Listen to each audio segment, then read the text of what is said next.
Do you think fate brings two people together? Or is it just a stalker who knows how to play the part of fate a little too well?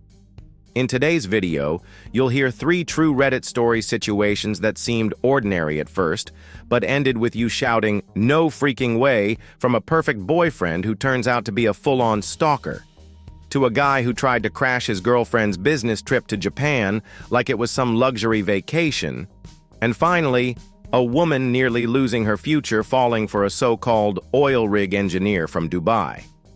This isn't just drama, it's the harsh reality of relationships that might feel a little too familiar. Story 1.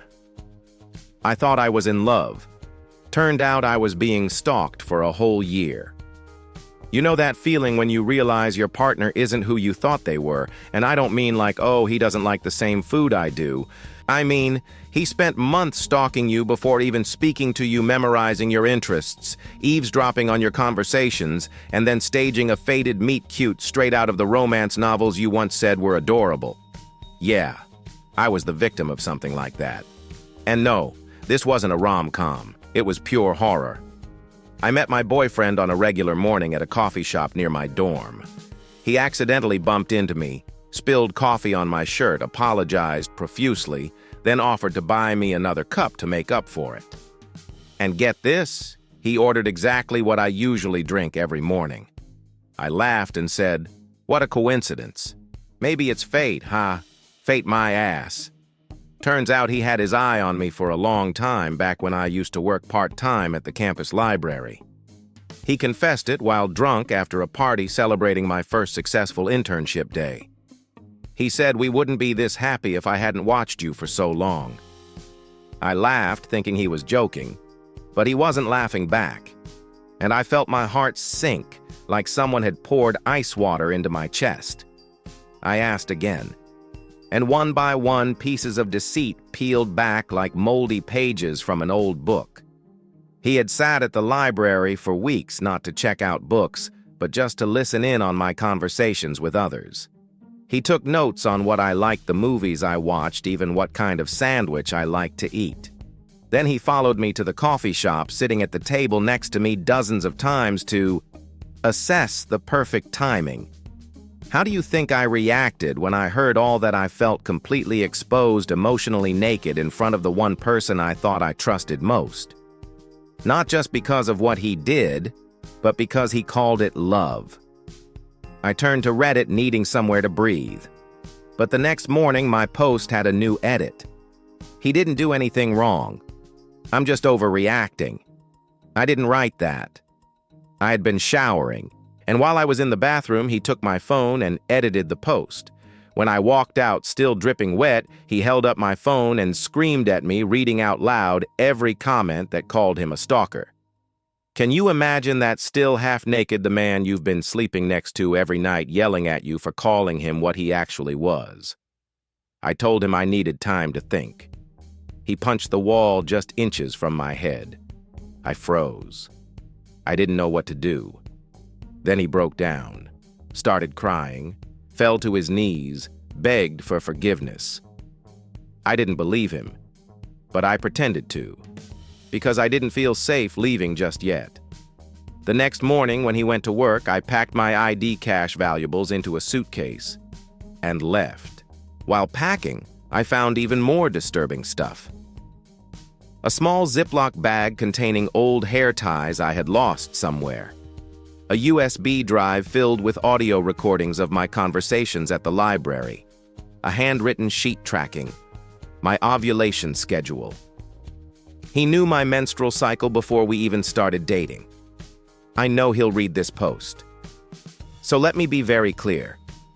Andrew, if you're reading this, know that the girl you once called the love of your life now fears you more than a stranger in the dark. I don't love you anymore. I love the person I thought you were, and that person never existed. I've contacted the police. I've saved every file. I have proof. If you come near me again, I won't be writing on Reddit. I'll be speaking in court. This was my story. A sweet love story that turned out to be a meticulously scripted nightmare.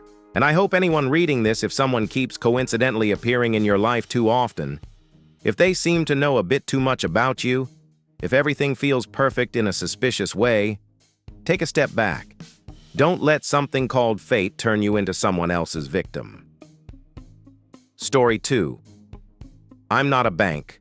I'm your girlfriend, not your mom and not your daughter's mom. Either I'm 32 years old, a single mom with 2 adorable little ones ages 4 and 5. I work in international consulting, have a stable income, and I'm lucky to travel often for work. But one thing I never thought I'd have to explain is why I didn't bring my boyfriend and his daughter with me on a business trip to Japan. Sounds ridiculous. Oh, just wait. It gets worse. I started dating Brian. He's 38, divorced, and has a teenage daughter named Lily. We'd been together for 8 months. Everything was relatively fine, even though he was emotionally clingy and not very considerate. I overlooked it because, hey, nobody's perfect, right? Then came an 8-day work trip to Japan. The client covered flights, hotels, and all expenses. I was thrilled for both professional and personal reasons. I mean, who wouldn't want a free trip to Japan?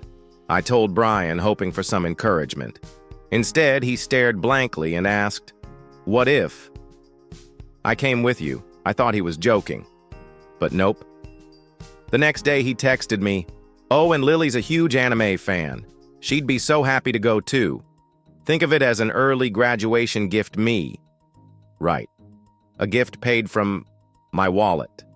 I asked, "How much are you planning to contribute?" He smiled and said, "I'll pay you back later.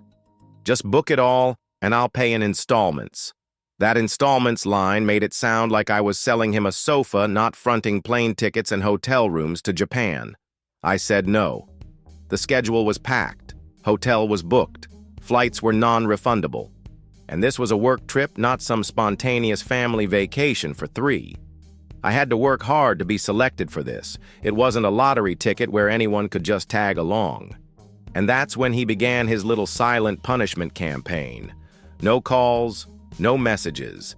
Vanished like a sulking kid whose mom said no to a toy. I tried reaching out to Lily because honestly, I liked the kid. I texted her asking if she wanted anything from Japan. No reply, no scene. Not even a courtesy breath of acknowledgement on my message. Then while I was trying to focus on work in Japan, Brian suddenly bombarded me with texts. Not to ask if I was doing well, not to wish me luck, but to list out souvenirs he wanted me to buy for his daughter, his niece, his cousin's kid, maybe even the neighbor's cat, who knows. And I lost it. I replied with one line, "Lily hasn't responded to a single message from me. But now I'm supposed to buy gifts for your whole family." Tree silence. No apology. No explanation. Just scene.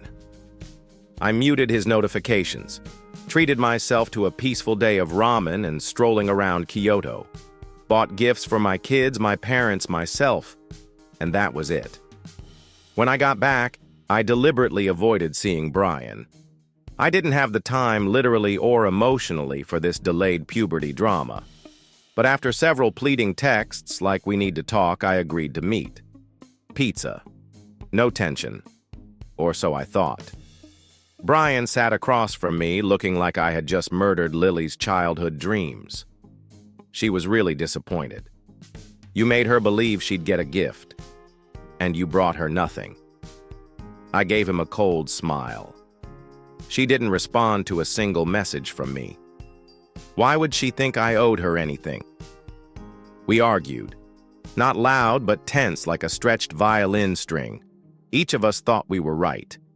But I had one thing he didn't: the right to decide who deserves a place in my life. That night, I ended it. I didn't invite him over. I drove to his place, returned 2 packages he had sent to my address, and said, "You're so selfish, I've completely lost any interest in continuing this. This isn't a relationship. This is a financial report with emotional invoices, and I'm not your emotional ATM." He tried to explain, said his daughter was just sad, said he just wanted to make memories. I replied, "Then teach your daughter this. No one owes you a vacation. No one owes you anything. If you want experiences, go earn them." I blocked both of them, changed my Netflix password, and of course changed the lock. Took me 8 months to realize he didn't need a girlfriend. He needed a sponsor. And I don't accept funding requests from grown men who can't tell the difference between a business trip and a free ride. Story 3. My friend believes in spirits, but she didn't believe me. When I told her she was being scammed out of $10,000, I have a friend named Nancy. Nancy is the kind of person who's kind-hearted, enthusiastic, always willing to help you move, feed your cat, or listen to you vent about life until 3 a.m. But she's also the kind of person who's a little naive. And when I say a little, I mean she genuinely believes her dead grandmother's spirit now lives inside her chubby cat named Muffin. Honestly, I used to think believing in spirits was a harmless quirk, until Nancy believed in a man named Mark, a so-called petroleum engineer working on an offshore rig in Dubai. Someone she'd never met in person but was ready to send $10,000 because his mom was in critical condition. I know what you're thinking, ugh, another romance scam. And you're right. But hang on, it gets worse. That morning at exactly 6:07 a.m., I got a message from Nancy. Hey, can I borrow $10,000? My boyfriend needs help. His mom is going into surgery. He's offshore and can't access his bank. I squinted at the message half asleep thinking, what in the fresh hell is going on? I double-checked, you need $10,000 for someone you've never met. For his mom. In Dubai. Nancy replied, we video called. He's really sweet, and he's nothing like those scammers. He even knows my favorite song from high school, right? Because scammers totally can't search Spotify and guess a random 2000s love song, right? I sighed and tried to keep my cool. Nancy, listen to me. You're being scammed. So many people fall for this. I'm not saying he doesn't exist. I'm saying this is a well-known tactic, and you should not have to lose $10,000 to learn this lesson. She didn't respond. No read receipt. No call back. She skipped work that day. And the next. I started to worry. Not because she was mad, but because if she didn't believe me, who else would she believe? 2 days later, Nancy finally messaged back, but not to apologize. She said, my sister needs urgent money. Can you help me out? Oh, please. Do I look like an idiot? I gave a hard no. No more sugarcoating. A few days later, I told our boss and some co-workers, not to gossip, but because I knew Nancy might start asking them, and I needed to stop a financial disaster in the making. 1 week passed, then 2. Nancy said nothing. I didn't press. Then one morning she showed up at my place, eyes swollen, lips trembling, holding a stack of Western Union receipts. He scammed me. I hugged her, said nothing. She told me she'd sent over $5,000 over the past 6 months, small amounts here and there for phone bills, taxis, meals. She was planning to take out a credit loan to send him another $10,000 for an emergency surgery. But when she said she couldn't afford it, he vanished. No replies, no messages, nothing.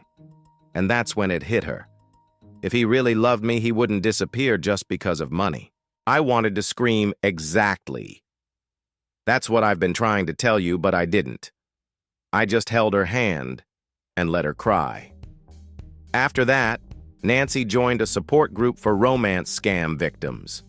And you know what? She started warning other people, joined forums, posted about her experience. She became the one helping others instead of staying a victim. As for me, I just hope that next time someone texts Nancy asking for $10,000, she'll reply, oh, sorry, I already spent that on feng shui charms to ward off scamming spirits. And if you're listening to this, and you get a message from some lover you've never met in real life claiming they're stuck on an oil rig, can't transfer money and need your help, let me break the news for you. They don't love you. They love your wallet. Sometimes the people who hurt us the most are the ones we trusted the most. And if something feels off in a relationship, it probably is. Thanks for sticking around until the end of the video. If you've ever been through something similar or have any red flags of your own to share, drop a comment below. Let's decode this world together. Don't forget to like, share, and subscribe to Reddit Echoes, where every story is an echo of real experience. And who knows? The next story might be yours.